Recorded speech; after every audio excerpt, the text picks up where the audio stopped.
think the representative recognized the gentle lady from West Virginia, Miss Miller. Thank you, Mr. Chairman and Ranking Member as well. Thank you all for being here today.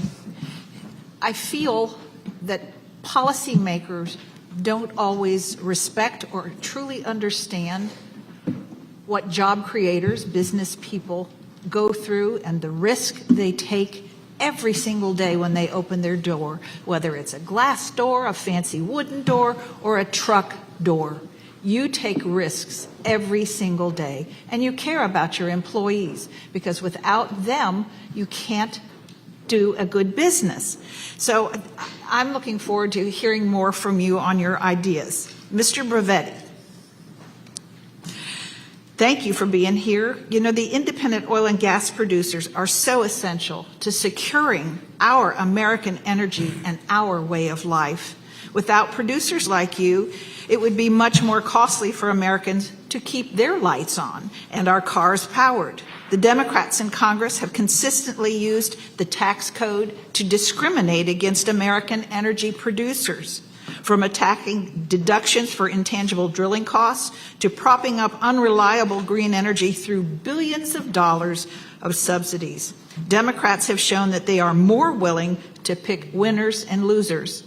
Can you explain how higher taxes on America's most abundant energy resources, like coal, oil, and gas, impact the price for our consumers? Yes, I can. Thank you, Representative Miller. Every dollar that you pay in taxes is $1 less you're investing into your business. And in our case, our business is very risky. All ventures don't work.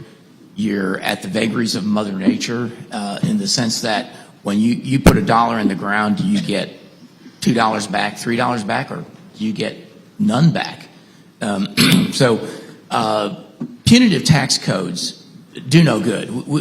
We should be encouraged to take these risks and invest the money, and the benefits are twofold. There's benefits to the consumer. You know, the more hydrocarbons we can produce in this country, the lower the costs are going to be to the consumer. And the other benefit is the tax revenues that are going to come from that. And those tax revenues are going to come not just from the production of the oil and natural gas in our business, but from the taxes that all of the workers pay that go into the hundreds that are needed for every well that's drilled and completed.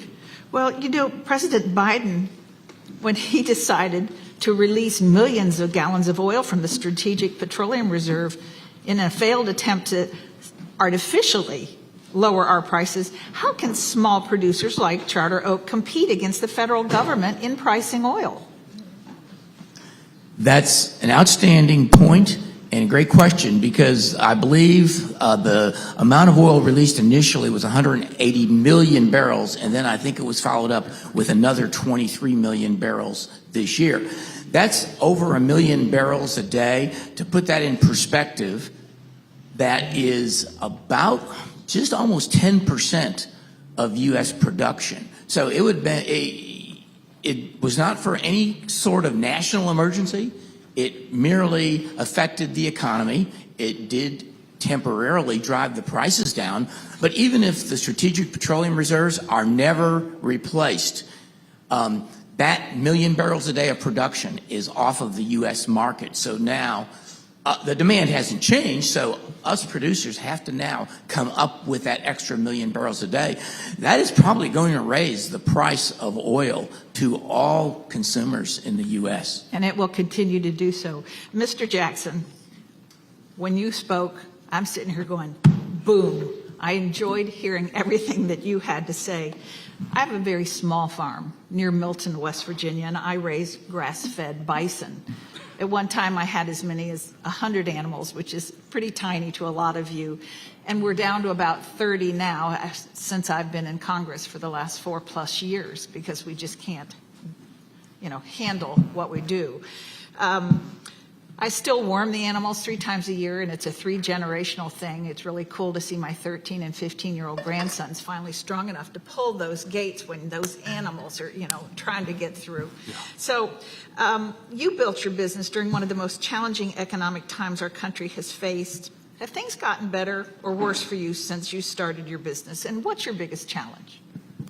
I would say our number one challenge is definitely labor, and it was challenging. And speaking of bison, that's why we had to reinforce our facility more, just so we can handle those bigger animals. It gets your adrenaline going working those, but they're definitely majestic creatures.